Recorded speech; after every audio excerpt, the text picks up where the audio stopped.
ভালোবাসার বাংলাদেশ।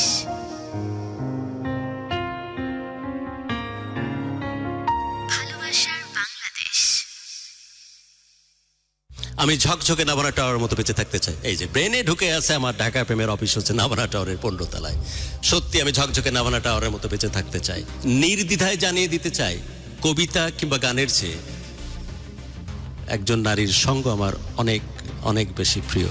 সেই মেয়েটি আজকে গেস্ট হিসেবে আমার সামনে উপস্থিত এবং তাকে অসম্ভব ভালো লাগা, দারুণ ভালোবাসা এবং দারুণ মহব্বতের সাথে স্বাগত জানাচ্ছি। তিথি, অনেক অনেক ধন্যবাদ। What I introduction. I don't think I deserve so much, but আমার খুব ভালো লাগছে যে এত সুন্দর ইন্ট্রোডাকশন আমাকে দেওয়ার জন্য। আমার যে জিনিসটা মনে হয়, আজকে এখানে বসে থাকাটা আমার জন্য ব্লেসিং, অ্যান্ড আই মিন ইট। কারণ আমরা এখন অনেক মানুষ দেখি যাদের সাথে কথা বলা যায় না, যাদের সাথে মন খুলে মনের ভাব প্রকাশ করা যায় না, কিন্তু ঢাকা এফএম হচ্ছে আমার সেই জায়গা, আমার সেই খোলা জানালা, যেখানে দাঁড়িয়ে আমি একটু বৃষ্টি দেখবো বলে আশা করতে পারি। আই গ্যারান্টি ইউ, আমি তোমার সম্বন্ধে জানতে চাই ডিটেলে। আচ্ছা, তোমার ছোটবেলা, তোমার বেড়ে ওঠা। আমার বেড়ে ওঠাটা নড়াইলে, একদমই নড়াইল শহরে বেড়ে ওঠা, ওখানেই আমার জন্ম। আর আমার বেড়ে ওঠাটা খুবই আনন্দের। কেন? কারণ আমি ছোটবেলা থেকে নিজের ভেতরে, এটা বললে কেমন হবে, যারা বয়োজ্যেষ্ঠ আছেন, যারা আমাকে চেনেন ছোটবেলা থেকে, তারা অবশ্যই ক্ষমাশূন্য দৃষ্টিতে দেখবেন। আমি যখন সকালবেলা উঠে হাঁটতে যেতাম, তখন আমি কোন ক্লাসে পড়ি, ক্লাস 1। তো আমার হাঁটার যে মানে টিম মেম্বার আর কি ছিলেন আমাদের, আমি নাম বলছি না, ওনারা ওখানে অনারেবল টিচার যারা আছেন, সিটি কলেজের টিচার, ভিক্টোরিয়া কলেজের টিচার, আমাদের হাই স্কুলের টিচার, তো ওনারা ছিলেন আমার হচ্ছে ওয়াকিং মেম্বার। তো তাদের সাথে হাঁটতে গিয়ে আমি তখনই ইউক্রেন রাশিয়া নিয়ে কথা বলতাম। তো ওই যে আমার বেড়ে ওঠাটা, এই যে এতগুলো কি বলবো প্রগতিশীল মানুষের মধ্যে থেকে বেড়ে ওঠা, তো আমি কোনোভাবে না আমার সহপাঠীদের সাথে আসলে ওই সুসম্পর্ক বা ওই জায়গাটা আমার গড়ে ওঠেনি কখনো। হ্যাঁ, আমি সবার খুব ভালো বন্ধু ছিল। একটা কমপ্লেন আছে, আমি যে মেয়েটি বর্ণনা দিয়েছি, মেয়েটি কিন্তু এক্স্যাক্টলি এরকম না। ক্যামেরার কারণে এইভাবে কথা বলছে। দয়া করে মোবাইলটা সামনে রাখ। ও যে হাত পা যেভাবে ছড়াতে থাকিস তুই, হ্যাঁ, আমি নেপালের যে ঝর্ণার বর্ণনা দিয়েছি সেরকম ভাবে যে হাসতে থাকিস। এখানে তো বাতাসের ব্যবস্থা নাই, আর একটু হলে পুলিশকে বললে মনে হয় থেকে ওই পাক ফ্যান দিয়ে বাতাস দিয়ে চুলটা উড়ায় দিত। প্লিজ ওই মানুষটাকে ফিরিয়ে নিয়ে, ওকে, না হলে কিন্তু ওরা রিলেট করতে পারছে না যে গুরু কি বলছে আর কি দেখতেছি। প্লিজ। আচ্ছা, ওকে, আসলে এটা তো আমাদের একটা অভ্যাস হয়ে যায়। Finally she is back. Okay, yes, I am back. তো আমি বলতে চাই যে ওই যে মানুষগুলো যে ভদ্রতার ধার ধারতো না, এই কারণে ওর সাথে ঝামেলা হতো সিরিয়াতে। হ্যাঁ, একদমই। তো দেখা যেত যে ওনারা হাঁটছেন, তো ভাবতো যে ও তো আমার বাবা যেহেতু ওখানে সরকারি চাকরি করতেন, বাবা জজ কোর্টে ছিলেন, তো সেই অনুযায়ী বাবাকে সবাই আলাদা করে চিনতেন, যেহেতু নড়াইল খুব ছোট একটি শহর। এবং আমি ছোটবেলা থেকে কালচারালি নিজেকে ডেভেলপ করার ট্রাই করি। যেমন আমার বাসায় তখন অনেক আগে আমার ভাইয়ের জন্য হারমোনিয়াম আনা হয় ইন্ডিয়া থেকে। আমার ভাইয়া কখনোই সেটা মানে ফিলই করে না যে আমি ওটা সে বাজাবে। তো আমার বাবা তখন বললো যে মা তো গাইতো, তো তুমি আবার স্টার্ট করো। তখন আম্মু স্টার্ট করলো। তখন একদিন আমার মনে হলো যে শিল্পকলা একাডেমিতে, এটা আমি কোনোদিন কোথাও বলিনি, আজকে বলছি, সেটা হচ্ছে বাংলাদেশ শিল্পকলা একাডেমির যে আমাদের নড়াইল শিল্পকলা, যেটা ওখানে একটা আবৃত্তি প্রতিযোগিতার আয়োজন করে, এবং সেখানে একটা টোকেন মানি ছিল অনলি 10 টাকা। এবং তখন 10 টাকা কিন্তু বেশ, মানে বাসায় একটা ছোট বাচ্চা গিয়ে বলবে মা 10 টাকা দাও, এটা একটু রেয়ার। আমি গিয়ে বললাম মা আমাকে 10 টাকা দাও, আমি শিল্পকলা একাডেমিতে যাবো। কেন? আমি ওখানে একটা আবৃত্তি প্রতিযোগিতায় অ্যাটেন্ড করতে চাই। তুমি কোনো কবিতা জানো যে তুমি যে ওখানে যেতে চাও?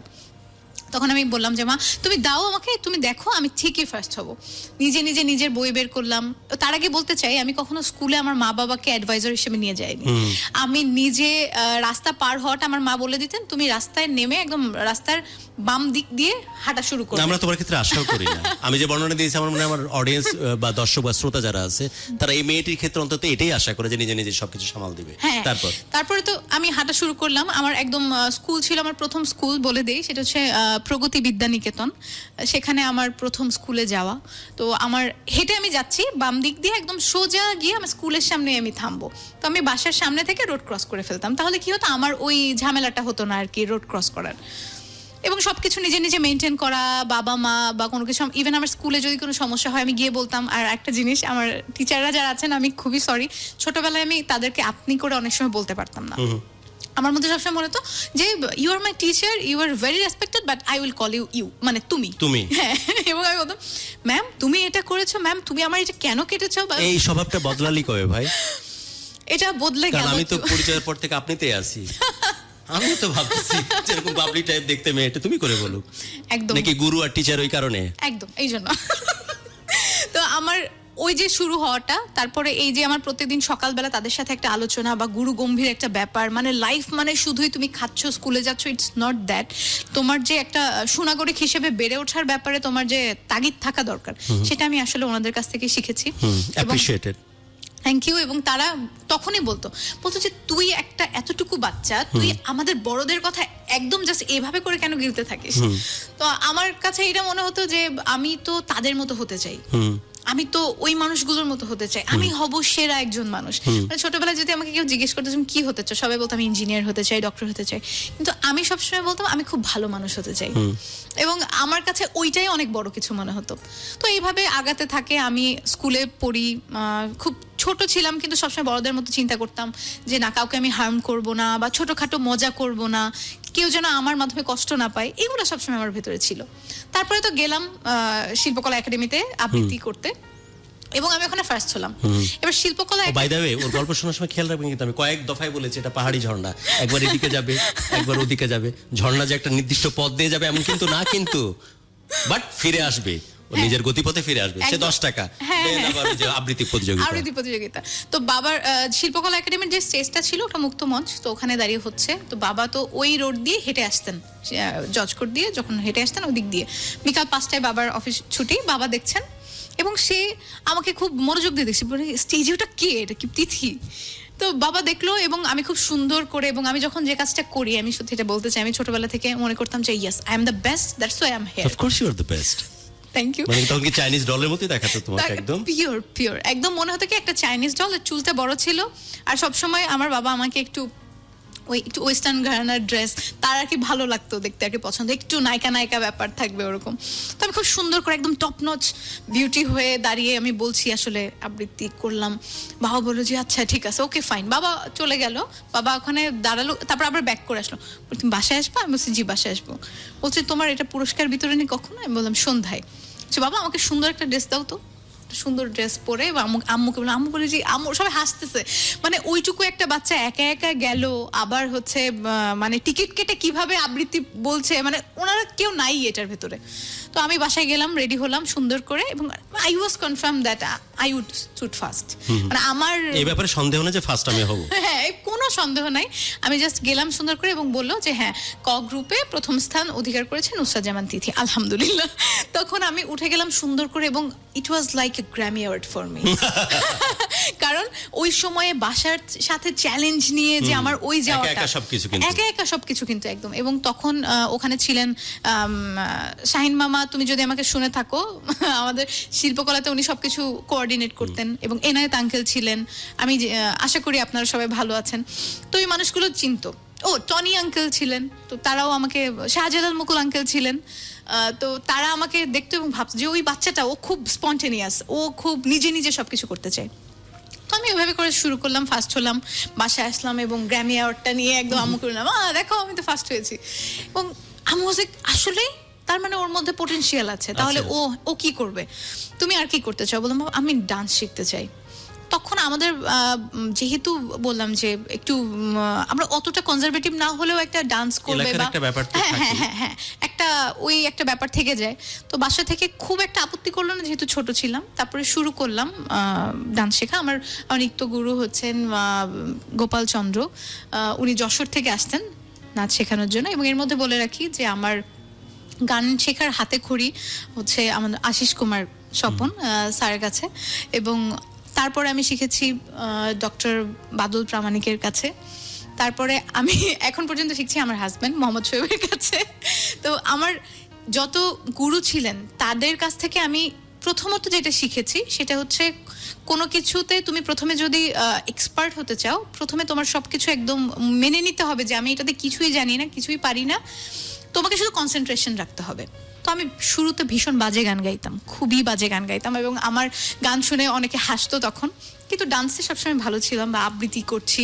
তারপরে মনে হলো যে না, আমি থিয়েটারে জয়েন করব। থিয়েটারে গেলাম, এবং থিয়েটারে আমাদের যিনি ছিলেন ডিরেক্টর মলয় কুমার কুন্ডু, এবং উনি আমাদের সাংস্কৃতিক জোটের আহ্বায়ক। আঙ্কেল, আপনার প্রতি আমি অনেক কৃতজ্ঞ, কারণ আপনি আমাকে শিখিয়েছেন কি করে ম্যাস পিপলের সাথে, কি করে সব রকম মানুষের সাথে মিশতে ম্যাস হয়। পিপলের কথাতে মাথায় আসলো, ম্যাস পিপল খুঁজতেছে একটা জিনিসই। গুরু যেহেতু এত বড় সার্টিফিকেট দিয়েই ফেললো, যে কোশ্চেনের অ্যান্সারে এতদিন আমি কোনো চ্যানেলে কোনো প্ল্যাটফর্ম থেকে বলিনি যে মেয়েদের মধ্যে কোন জিনিসগুলো আমি এহতেশাম আসলে খুব বেশি দেখতে পছন্দ করি, এবং আমার কাছে মনে হয় যে এটা ফ্রেশ একটা এনার্জি দেয় কারো পার্সোনালিটির মধ্যে যদি এরকম দিল খোলা ব্যাপার থাকে, কি সঠিক কি বেঠিক, সে যা সে তা, সে যেমন সে তেমন, র আনকাট আনসেন্সার্ড, এই মেয়েটির মধ্যে সেই জিনিসটা আছে। বাট ওটাই খুঁজবার চেষ্টা করছে সব, আমার মনে হয়। তো এই দস্যিপনা, ওর দুষ্টমি, সেই জিনিসগুলোকে আমরা একটু রিইনভেন্ট করার চেষ্টা করব। তার আগে হারমোনিয়ামের কথা আসছিল, গানের কথা আসছে, দুষ্টুর কথা আসছে। দুষ্টু দিয়ে কোনো গান। আর একটা জিনিস একটু বলি, পাতা কেবল উল্টানো শুরু হয়েছে, কিন্তু আস্তে আস্তে যত পাতা উল্টাবো, রহস্যে ঘেরা দারুণ এক মেয়ের দেখা তোমরা পেতে থাকবে। এই যে যাচ্ছি গানে, এটা আরেকটা টোটকা দিয়ে রাখলাম। আমাদের সকলের প্রিয় এবং পরিচিত শাকিলা জাফর, উনি যদিও এখন শাকিলা শর্মা মেবি, আমি ওনার গানটা ট্রাই করছি। তুমি মিষ্টি করে দুষ্ট বলো, শুনতে ভালো লাগে, আমারে মন ভরে যায় মধুর অনুরাগে, মধুর অনুরাগে। তুমি মিষ্টি করে দুষ্ট বলো, শুনতে ভালো লাগে, আমারে মন ভরে যায় মধুর অনুরাগে, মধুর অনুরাগে। তুমি মিষ্টি করে দুষ্ট বলো। একটু লম্বা কর। আচ্ছা, তুমি যখন আলতো করে আমায় ছুঁয়ে দাও, মনে হয় তুমি আমার প্রাণটা সাথে নাও। ও, তুমি যখন আলতো করে আমায় ছুঁয়ে দাও, মনে হয় তুমি আমার প্রাণটা সাথে নাও। তোমার সাথে লক্ষ বছর বাঁচার সাথে জাগে। প্লিজ এক্সপ্রেশনটা আরেকবার প্লিজ, এটা কন্টিনিউ কর, এটাই তো তুই। মন ভরে যায় মধুর অনুরাগে, মধুর অনুরাগে। তুমি মিষ্টি করে দুষ্ট বলো, শুনতে ভালো লাগে, আমারে মন ভরে যায় মধুর অনুরাগে, মধুর অনুরাগে।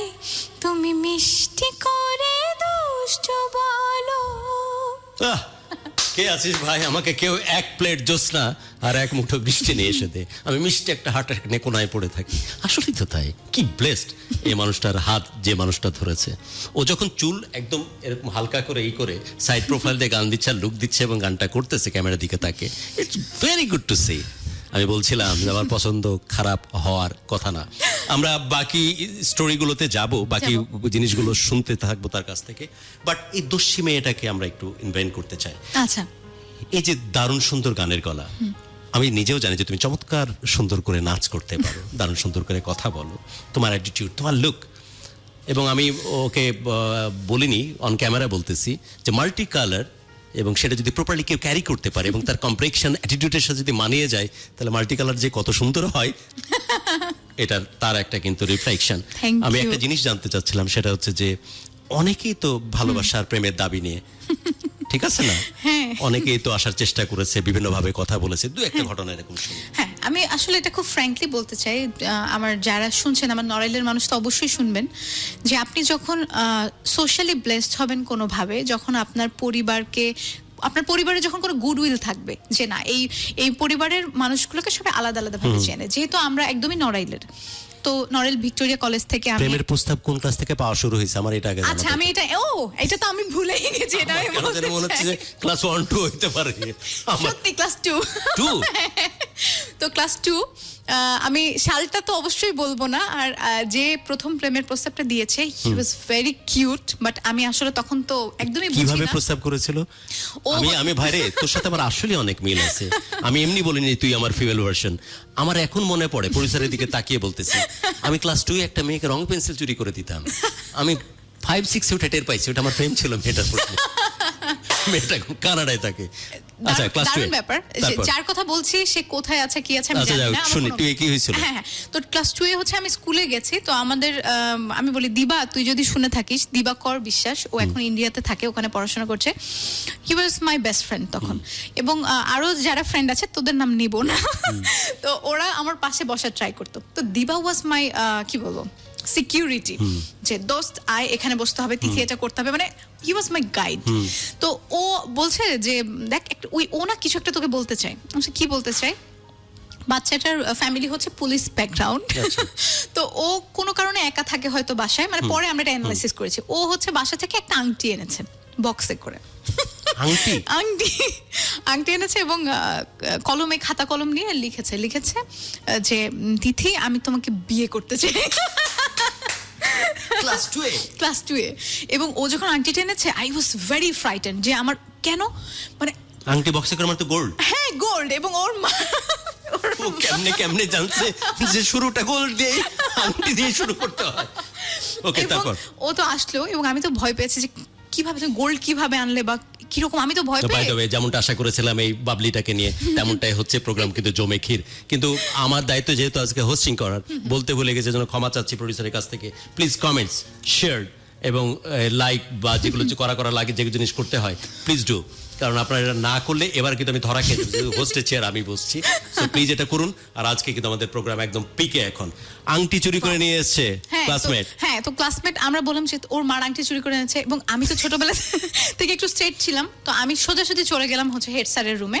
এবং হেড স্যার তো ছোটবেলা থেকে যেহেতু তো আমার বেচারা কি দিতে পারছে? না, ও আমাকে দিতে পারেনি। ও হচ্ছে এসে জাস্ট ওখানে রেখেছে আর কি। আমি দেখে বললাম এটা কি, মানে ও জাস্ট টোকেনটা দিতে পেরেছে, বাট ওইটার মধ্যে যে গোল্ড ছিল ওইটা আমার ফ্রেন্ডটা আমাকে কনফার্ম করলো যে ওইটার মধ্যে গোল্ড। তো আমি ডিরেক্ট চলে গেলাম স্যারের কাছে। স্যার বলছে যে কি হচ্ছে বাবা, মানে কারণ স্যার কিভাবে আমাকে চেনে, কারণ আমার ভাইয়াও ওই স্কুলে পড়েছে। তো বলছে কি সমস্যা? আমি বলছি স্যার তুমি জানো ও আমাকে এখানে বলেছে ও আমাকে বিয়ে করতে চায়, হাউ ব্যাড। তো স্যার আমি জানি না আপনি এখন কোথায় আছেন, যদি দেশে থাকেন তাহলে হয়তো যদি এটা আপনার সামনে চাই আপনি এটা রিলেট করতে না পারবেন। না, স্যার তো স্যারের জায়গায় ঠিক আছে, আমি ছেলেটাকে নিয়ে ভাবতেছি। বাইরে তুমি দেশে আছো না বিদেশে আছো, যেখানেই থাকো তোমার জীবনের of course it's a diamond memory. তুমি বুড়া যখন হয়ে যাবে, দাঁত ফুটনা হয়ে যাবে, হাসতে হাসতে হয়তো চিন্তা করবে যে ক্লাস 2 এ কাউকে প্রপোজ করেছিল, মেয়েটা আমাদের সামনে উপস্থিত আছে। এবং ও কিন্তু শুধু আমাকে না, পরে যখন আমি রিজেক্ট করলাম তখন ইভেন অনেককে নাকি ব্রাশ কলম এগুলো দিয়েও সে কিন্তু প্রপোজ করেছে। তো পরে যখন আমরা জানলাম এটা খুব ফানি, এটা আমরা ফান করে উড়িয়ে দিলাম। তারপরে আর কি যেটা হতো এটা খুব মজার, যে আমরা যখন গার্লস স্কুলে আমরা চলে গেলাম, যে এই স্কুলের ফার্স্ট গার্লের সাথে ওই বয়েজ স্কুলের ফার্স্ট বয়েরই রিলেশন হবে, এটাই নিয়ম। ব্রাহ্মণরা একদিকে, হ্যাঁ চন্ডাল কায়স্ত্র আরেকদিকে। হ্যাঁ আরেকদিকে। আর তখন কি হতো, তখন হচ্ছে দেয়ালে দেয়ালে অমুক প্লাস অমুক লিখে রাখা, এবং এটা যদি কেউ লেখে তাহলে আমার কাছে মনে হতো ও মাই গড আমি তো শেষ, মানে আমাকে নিয়ে এটা লিখেছে, আমার রেপুটেশনের 12টা বেজে গেছে। কিন্তু ওরকম আসলে গার্লস স্কুল, হ্যাঁ তুমি তো ফার্স্ট গার্ল। হ্যাঁ তখন আমি ফার্স্ট ছিলাম ক্লাসে। তো তুমি আউট অফ কিউরিওসিটি দেখতে যাওনি যে ফার্স্ট বারটা দেখতে শুনতে কেমন? কারণ হিসাবে তো তোমার সাথে তার, কারণ আমরা তো একই স্কুল থেকেই পরে দুই স্কুলে গিয়েছি। তো আমার কিন্তু কম্বাইন্ড স্কুলে পড়েছি আমি, তারপরে তো কম্বাইন্ড কলেজ। তো ওইটার জন্য আমার খুব একটা রিলেট করতে অসুবিধা হয়নি। কিন্তু কি হতো, দেখা যেত ও ওটা ভাবছে না, আমিও ওটা ভাবছি না, কিন্তু মাঝখান দিয়ে সবাই জানছে যে মনে হয় দেয়ার ইজ সামথিং ফিশি, মানে ওটা ওরা মনে করছে। তো এভাবে গেল। প্রেম আসেনি তা না, প্রেম এসেছে, কিন্তু একসেপ্ট করা হয়নি due to my focus was in culture. কারণ আমার সব সময় হচ্ছে প্রোগ্রাম লেগে থাকতো শহরে। তখন মোটামুটি আমি যখন ক্লাস 7 এ উঠলাম, তখন এর আগ পর্যন্ত যারা ছিলেন আমার বড়, যারা সিনিয়র যারা ছিলেন, তারা ফার্স্ট হচ্ছে, সেকেন্ড হচ্ছে, I was watching them very স্বাভাবিক ক্লোজলি। তিথি, কারণ একটা মফস্বল এলাকা যেখানে তুমি সবগুলো হিসেবে পার্টিসিপেট করতেছো, বিং সিঙ্গার, তারপর তুমি নৃত্যশিল্পী, তুমি ফার্স্ট গার্ল, তো স্বাভাবিক যে তোমাকে বিভিন্ন ভাবে প্রপোজ করার চেষ্টা করবে। লুকের কথা আবার বারবার না বলি তাহলে ভাববে যে বুড়ো বয়সে পাগল টাগল হয়ে গেল কিনা, বাট আসলে মেয়েটির প্রেজেন্স সবসময় আমি অনেক বেশি আমার রিফ্রেশড ফিল হয়। কয়েক দফায় কথাটা বললাম, তো এরকম অনেকেই এরকম প্রপোজ করতেই তো থাকবে, এটাই নর্মাল। সবচাইতে ডেসপারেট প্রপোজ কি ছিল, তুমি সবথেকে- কিভাবে করছিল? আমি বলি আমার এটা আমি আসলে দুর্ভাগ্য বলবো মানে কিনা, জান দিয়ে দেবো টাইপের প্রপোজ ছিল কিনা?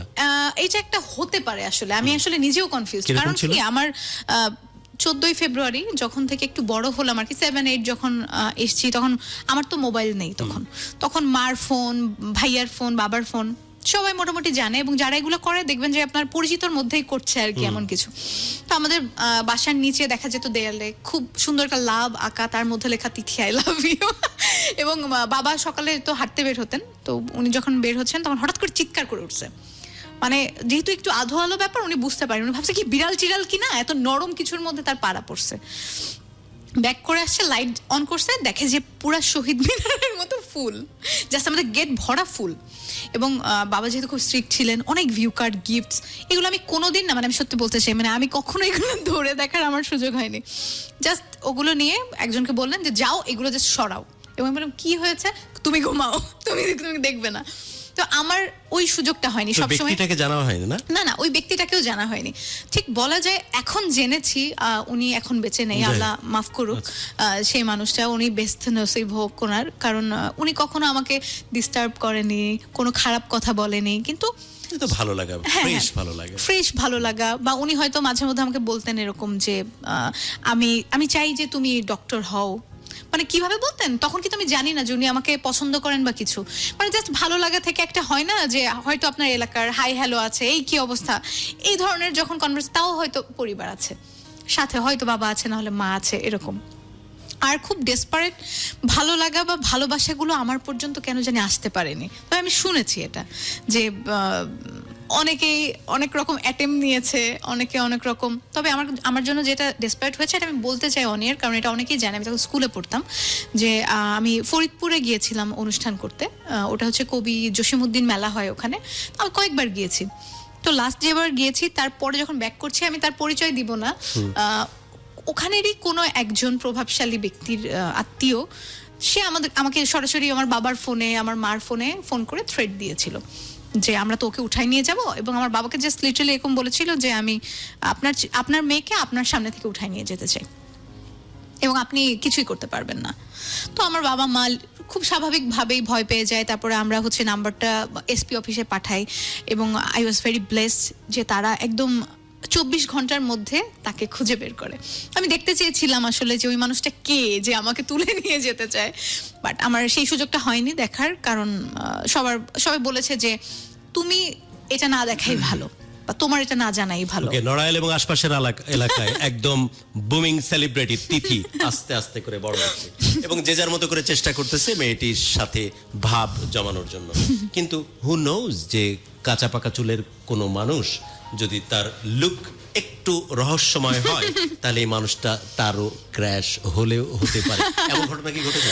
একদমই ঘটেছে। এটা আমি যেহেতু That is your first crush? হ্যাঁ, it was, and till now he is my crush, my husband, my dear husband, Mohammad Shoaib. আমি ওনাকে প্রথম যখন দেখেছি তখন উনি পড়তে চলে যাবেন এরকম একটা সময়, তো উনি নড়াইলে গিয়েছিলেন এই কালচারালি কোনো একটা পারপাসে। তখন আমি আসলে ওনাকে প্রথম দেখেছি, and I had crushed on him. এবং বহু বছর পরে তার সাথে খুবই আমার ড্রামাটিক্যালি আসলে দেখা হওয়া, এবং বিবাহ এবং পরিণয়। তো এটা হচ্ছে আমি এই নাটশেল বলে দিলাম। আচ্ছা, ক্র্যাশকে আপন করে পাওয়া, ভালোবাসার মানুষটাকে একদম নিজের করে পাওয়া, হ্যাঁ, এই প্রাপ্তিটা কেমন? এই প্রাপ্তিটা সত্যি খুবই অন্যরকম। অনেকের হয়তো কিছুটা সমস্যা ফেস করতে হয়, আমাকেও হয়নি এমন না, আমাকেও হয়েছে, কিন্তু কতটুকু মানসিক শান্তি দেয় জিনিসটা? প্রচন্ড বেশিরভাগ ক্ষেত্রেই তো মানুষের কপালে এরকম হয় না, ভালো লাগা মানুষ হয় না। তো আমার ক্ষেত্রে যেটা শান্তি দেয়, যে ওই মানুষটাকে আমি যেভাবে ভেবেছি, ওই মানুষটা যদি ওরকমই না হতো তাহলে কিন্তু সেটা আমার অশান্তির কারণ হতো। কিন্তু আমি এক্স্যাক্টলি ওই মানুষটাকে যেভাবে ভেবেছি, মানুষটা তার থেকেও ভালো। তার থেকে ভালো হওয়াটাই স্বাভাবিক। যে শোয়েবের কথা বলা হচ্ছে, তিনি কিন্তু আমাদের মিডিয়া যে হোল ইন্ডাস্ট্রি, সেটা যে রেনেরে হোক না কেন, এই মানুষটাকে আমরা নিরবিচ্ছিন্নভাবে নিরঙ্কুশভাবে শ্রদ্ধা করি এবং ভালোবাসি। অ্যাট দ্য সেম টাইম এই মানুষটার যে প্রজ্ঞা সেটি সবার কাছেই সর্বজন বিদিত। তৃতীয়, আমার একটা রোগে পাইছে শোন, আই এম সো সরি যে এই ধরনের রিকোয়েস্ট তোকে করে বসবো। মেরা বাস ছেলে তো 5 মিনিট পর পর তোর মুখে শুধু গান শুনতে চায়। হ্যাঁ। দেন আর একটা গান শোনা। এবার পাশের দেশ থেকে ঘুরায় নিয়ে হ্যাঁ হৈমন্তী শুক্লা, একদম, মানে she is just my please goddess for me. তো সে শুরু কর।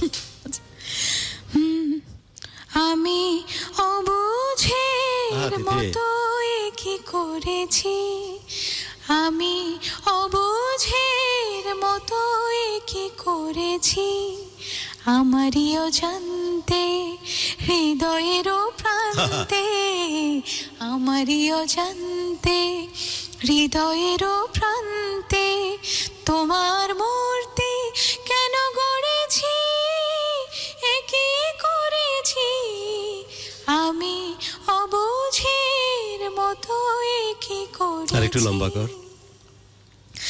এসেছিলে শুধু গান শুনতে, সুরের মায়াবী জাল বুনতে, এসেছিলে শুধু গান শুনতে, সুরের মায়াবী জাল বুনতে, কখন যে হয়ে গেছে মুগ্ধ, সেই সুরে বিনা মোর বেঁধেছি, এ কি করেছি আমি অবুঝের মতো, এ কি করেছি, আমারই অজান্তে হৃদয়ের প্রান্তে, আমারই অজান্তে হৃদয়ের প্রান্তে তোমার মূর্তি কেন গড়েছি, এ কি করেছি, আমি অবুঝের মতো এ কি করেছি। আই হেট হার। আমি সত্যি তাকে হেট করি, অসম্ভব রকমের হেট করি। আর কৃতজ্ঞতা জানাতে চাই এই কারণে যে বুড়ো হাড়ে বহুদিন পর এই সুখা জমিন পর পরিস্কা এক বুন্দ পানি পড়া টাইম মেশিনে করে আমাকে 90s-এ নিয়ে চলে গেছে, যেখানে আমি স্পষ্টত দেখতে পাচ্ছিলাম ওই মেয়েটাকে। নাক্কাটি কালী মাতার মন্দিরের সামনে দাঁড়ানো মেয়েটি ওই শিউলি ফুলের গাছ থেকে ফুল পাড়তেছে এবং এত শার্প হাইট যে ঠিকই হাত দিয়ে কিন্তু ফুলটা পাড়তে পারছে।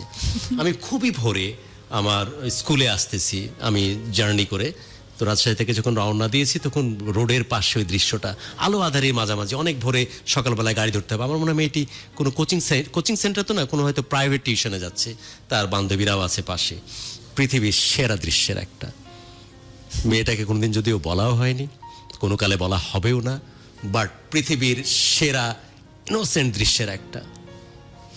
তারপর যখন বয়সের সাথে সাথে বড় হলাম, একটা মেয়ে কোনো একটা অজ্ঞাত কারণে ছাদের কোণাতে সন্ধ্যার ঠিক আগ দিয়ে দুই পাশে বেনি দুলায় দাঁড়াতো 5 মিনিটের জন্য, ওটা দেখতাম। পৃথিবীর সেরা দৃশ্যের একটা। আর thanks to you, you are not singer, you are the magician, যে মেয়েরা আমার মতো বুড়া আদমিকে টাইম মেশিনে করে এই মুহূর্তগুলো থেকে ঘুরিয়ে নিয়ে এসেছিস। এটাই হচ্ছে তোদের গান বা তোদের গায়কির পাওয়ার। তিথি, তুই কেমন আছিস? আলহামদুলিল্লাহ। আরেকবার জিজ্ঞেস করছি, তোর ভালো থাকা ইটস ফ্রিকিং ইম্পর্টেন্ট। তোর মতো মানুষজন যার ভেতর বাহির একই রকম, ভেরি ট্রান্সপারেন্ট, যে কোনোভাবে কাউ চাপায় দিলে সে তার মতো করে অ্যাক্ট করতে জানে না, পারে না, করেও না, from since beginning to till date এবং অনওয়ার্ডস। সে মানুষটা এই বহুরূপী সমাজে, এই অভিনয়ের পৃথিবীতে সত্যি কেমন আছে? আমি যদি এটা বলি, একটু ড্রামাটিক্যালি বলতে হবে আমাকে, আমি খুব ভালো নেই। আসলে কেমন আছিস? ভালো আছিস? সত্যি আলহামদুলিল্লাহ ভালো আছি, আলহামদুলিল্লাহ। আল্লাহ, আমার কাছে না রিজিকের স্তর যেরকম মানুষ ভাবে, আমার কাছে রিজিকের স্তর হচ্ছে আমার সম্মান, আমার সুস্থতা। আলহামদুলিল্লাহ আল্লাহ আমাকে একটি রাজপুত্র দিয়েছে। আমি যদি রাজপুত্র বলি না, আমি বলি শোয়েব পুত্র। তো আমার সন্তান, আমার অংশ। কি নাম ওর? ফারিস নুসরাত শোয়েব। ফারিস নুসরাত শোয়েব। ও আচ্ছা, বাবারটা। তো আমরা যখন নামটা ঠিক করি, আমি বলছিলাম যে শোয়েব তো থাকবে, মার কিছু রাখতে হবে। আর মার কিছু রাখাটা না শুধু মায়ের জন্য না, আমাদের যেমন ওস্তাদ নুসরাত ফাতেহ আলী খান, তো ওইখানটা চিন্তা করে আসলে আমি নুসরাতটাকে অ্যাড করেছি, সেটা আমার সাথেও মিলে গেল। True. তো আমার অংশের জন্য আপনারা সবাই দোয়া করবেন যেন আমার ওই অংশটা এত একজন আলোকিত মানুষ হয়ে জীবনে দাঁড়াতে পারে, যেন আমরা প্রাউড, আমাকে যেন দেখে বলে মানুষ যে ফারিসের মা বা ফারিস একজন আলোকিত মানুষ, যেন ফারিসের জন্য অনেক অনেক দোয়া থাকলো, অসম্ভব দোয়া থাকলো, কারণ এমন গুণী বাবা আর এমন লক্ষ্মীমন্ত মায়ের ছেলে, ডেফিনেটলি সে বড় পরিসরে ভালো কিছু করবে।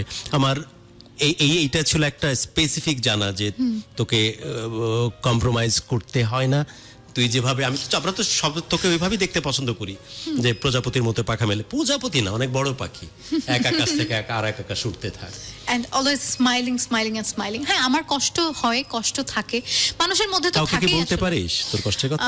আমার কষ্টের কথা আমি সত্যি বলি, আমি খুব মানে চেপে রাখি তোর সারাউন্ডিংস তো স্যাড ফাইল এসে তোর কাছে অটোমেটিক জমা দিয়ে যায়, একদমই তাই, মানে গার্বেজের মতো, যে কোনো আসলো দিল চলে গেল। আরেকজনের কথা আমি বলতে চাই, সেটা হচ্ছে আমার বেস্ট ফ্রেন্ড, ওর নাম পাপড়ি, যে মানুষটা 24 ঘন্টা আমার সাথে কানেক্টেড থাকে।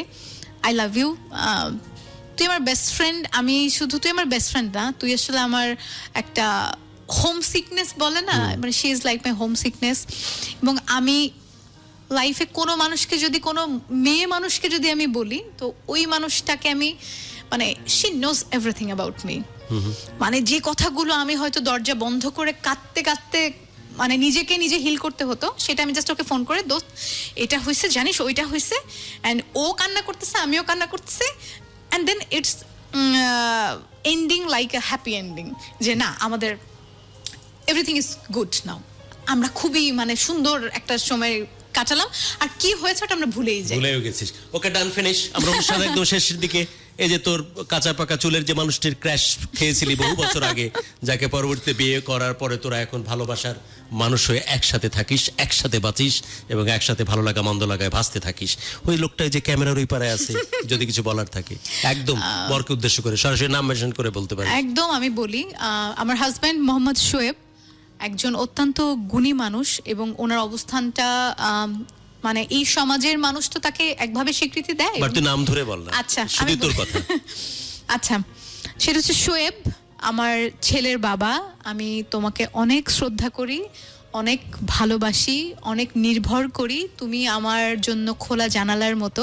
যে মানুষটা আমাকে হাজবেন্ড হিসেবে ট্রিট করে না, যে মানুষটা আমাকে আমার মেন্টর হিসেবে ট্রিট করে, যে মানুষটার কাছে আমি কিছু লুকাই না, যে আমার লুকানোর প্রয়োজন হয় না, যে মানুষটা আমাকে সবসময় বলে যে just do it, I am behind of it. তো আজকে এখানে বসে থাকাও কিন্তু আসলে তার জন্য, এবং আমি এটা আসলে খুবই হোল হার্টেডলি বলতে চাই, আমার বাবা মার পরে যদি কোনো মানুষকে আমার মনে হয় যে আমি তার ঋণ আমার গায়ের চামড়া কেটে দিয়েও শোধ করতে পারবো না, সেই মানুষটি আমার বাচ্চার বাবা। And I love you and respect you so much. On that note, last question তোর কাছে, বাবা মা এই মেয়েটির স্টার্টিংটা যেভাবে দেখেছিল, তোর কি মনে হচ্ছে যে বাবা মার ওই মনের জায়গাটা তুই পূরণ করতে পেরেছিস? আমি যদি এখন পর্যন্ত বলি, তাহলে আমার ফ্যামিলি খুব ক্যারিয়ার ওরিয়েন্টেড।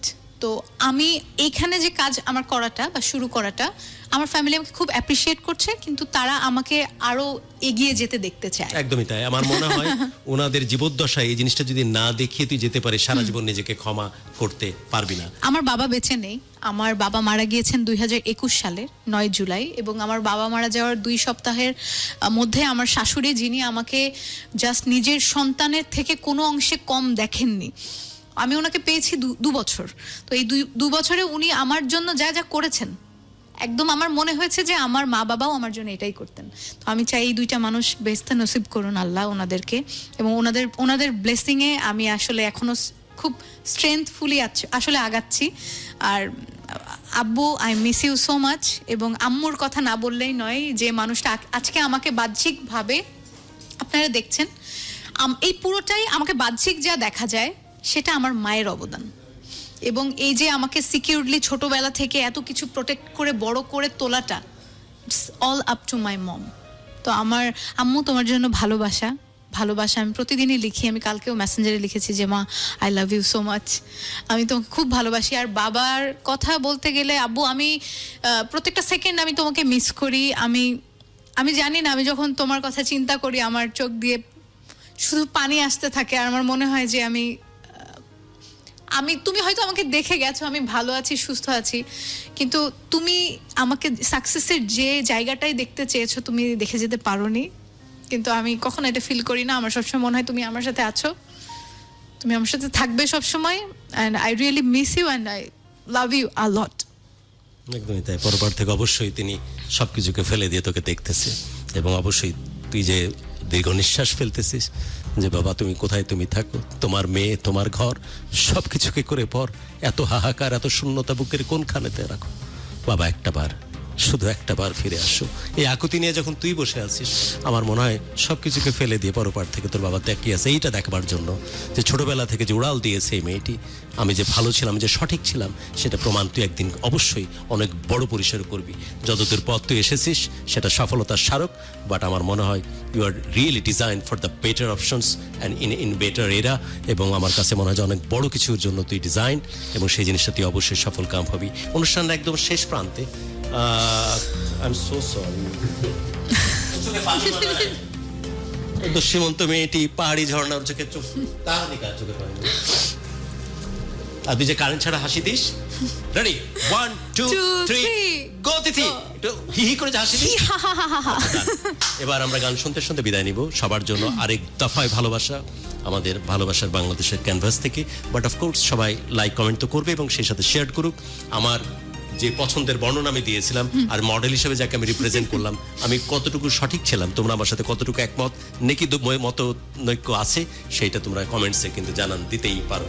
আমরা গান শুনতে শুনতে বিদায় নিতে চাই। আমি বলতে চাই প্লিজ আমাকে ভালোবাসুন।